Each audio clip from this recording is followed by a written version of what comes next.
जो IPO market है वहां पर एक इंटरेस्टिंग एक्शन हुआ है, वो रेडियंट कैश मैनेजमेंट का आईपीओ। आपने तो पहले कहा था लिस्टिंग के बाद देखिए क्या करना है इसमें। सिर्फ आधी सब्सक्राइब हुई सर ये आईपीओ? हाँ बिल्कुल। ये पॉइंट कैसे समझे और क्या ये सक्सेसफुल हुई आईपीओ या नहीं, ये भी समझाइए। हाँ, दो चीजें हैं दीप। एक तो ये कि आजकल आईपीओ में अब लिस्टिंग पर पैसा बनना हो गया बंद। वो आईपीओ जो 20-20, 25 गुना, 33 गुना भर रहे हैं, वहां पर भी अगर लिस्टिंग नीचे हो रही तो जाहिर सी बात है कि अब आईपीओ का जो चार्म है वो खत्म ही हो गया। अब आपको सीधा ही मार्केट में लिस्ट होने के बाद देखना है कि कब, कहाँ और कैसे लेना है। करेक्ट, ये क्लियर दिख रहा है। और दूसरा, रेस्पॉन्स भी कम आता दिख रहा है। रेस्पॉन्स कम आने के पीछे जरूरी नहीं कि कंपनी के फंडामेंटल या वैल्यूएशंस ही हो। इससे खराब फंडामेंटल्स या इससे महंगे वैल्यूएशन वाली कई कंपनियां कई गुना भरी है। बिल्कुल। लेकिन अल्टीमेटली बाजार और इन्वेस्टर्स के मूड माहौल पर डिपेंड करता है। जहां अगर आपको ये कॉन्फिडेंस आ जाए कि मिलेगा ही नीचे में, तो फिर कोई लगाए क्यों। वो वाली दिक्कत रेडियंट के साथ। और हम ये कह भी रहते हैं कि कंपनी बढ़िया है, प्रमोटर्स अच्छे हैं, वैल्यूएशन महंगे, इसलिए लिस्टिंग के बाद लेना चाहिए। अब जहां तक 53% भरने के बाद इस आईपीओ को सक्सेसफुल माना जाए या ना माना जाए, इसको 3 पैरामीटर है। उन 3 पैरामीटर पर अगर कंपनी खरी उतरती है तो पहला तो ये कि एप्लीकेशंस जो हैं वो मिनिमम 1000 फॉर्म की आनी चाहिए।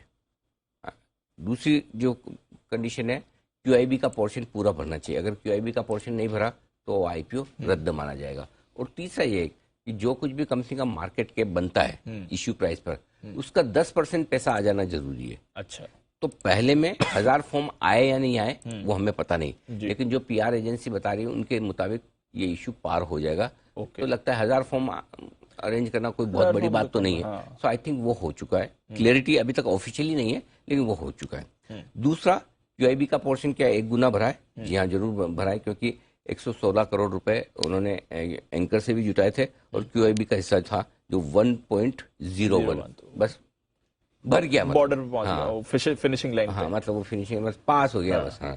और जहां तक पब्लिक शेयर होल्डिंग 10% होना चाहिए जो मार्केट कैप बनता है हायर प्राइस बैंड पर, जो कि 99 रुपए का, 1062 करोड़ का मार्केट कैप है। 116 करोड़ ऑलरेडी आ चुके हैं, 10% ले चुके हैं।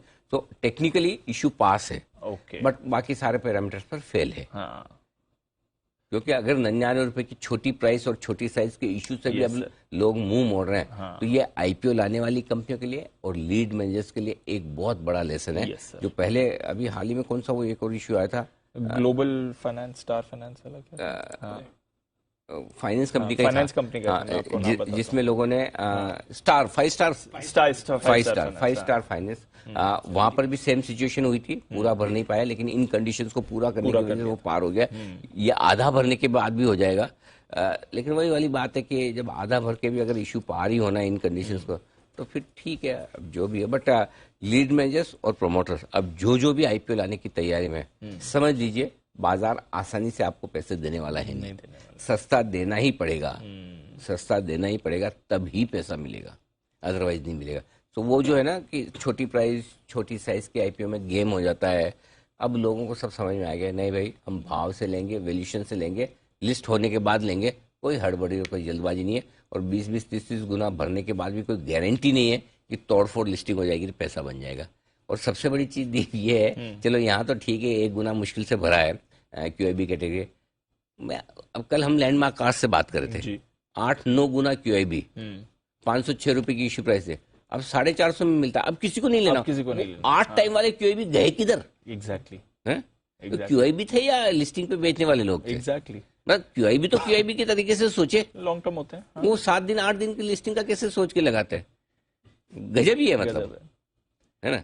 ये पूरा अप्रोच ही अब चेंज हो रहा है। अप्रोच चेंज हो रहा है, और इसलिए क्यूआईबी भरोसा नहीं करना भाई। हाँ, अपने तो आराम से शांति। इसलिए पिछले कई आईपीओ में आप देखिए, मैं बहुत कॉशियसली रह रहा हूँ। कंपनियां पसंद आ रही है, प्रोमोटर पसंद आ रही है, तब भी हम एग्रेसिव होकर नहीं बता रहे कि ले लो, शांति रखो, पैसे लगने नहीं चाहिए। आए नहीं आए, 1-2 आईपीओ मिस भी हो जाए, आप बोल भी दोगे, अरे आपने तो बोला था लिस्टिंग गेन के लिए मत लगाओ, बढ़ गया, कोई बात नहीं। वो अपना हिंदुस्तान का कानून यही बोलता है, 100 दोषी छूट जाए, एक निर्दोष को सजा नहीं होनी चाहिए। बिल्कुल। अपने ये 2-4 आईपीओ या 2-4 ऐसे छूट जाए जहां पैसा बन सकता था, नहीं बने कोई बात नहीं, नुकसान ना हो, पहले वो काम कर लेना ज्यादा जरूरी। तो अब हम आईपीओ पे चल रहे हैं एकदम स्लो, इसलिए आजकल हम आईपीओ पर बहुत सधी राय दे रहे हैं, बहुत सोच समझ कर दे रहे हैं। लिस्टिंग इन तो अभी बात ना, लिस्टिंग भूल जाओ, कौन सा लिस्टिंग कौन सा गेन। लिस्टिंग ही हो जाए अब तो हाँ, लिस्टिंग हो जाए, वही बड़ी बात। देख लो, आधा भर रहा है, अगर आईपीओ और लिस्टिंग हो जाए तो ये भी अपने आप में अचीवमेंट है। बिल्कुल सर। तो चलिए, ये जिन लोगों के सवाल उठ रहे थे रेडियंट कैश के आईपीओ को लेकर, आईपीओ पास हो गया क्योंकि कुछ टेक्निकल वजह है जो उसने क्लियर कर ली है, बट जस्ट पास ही हुआ है, थोड़े ग्रेस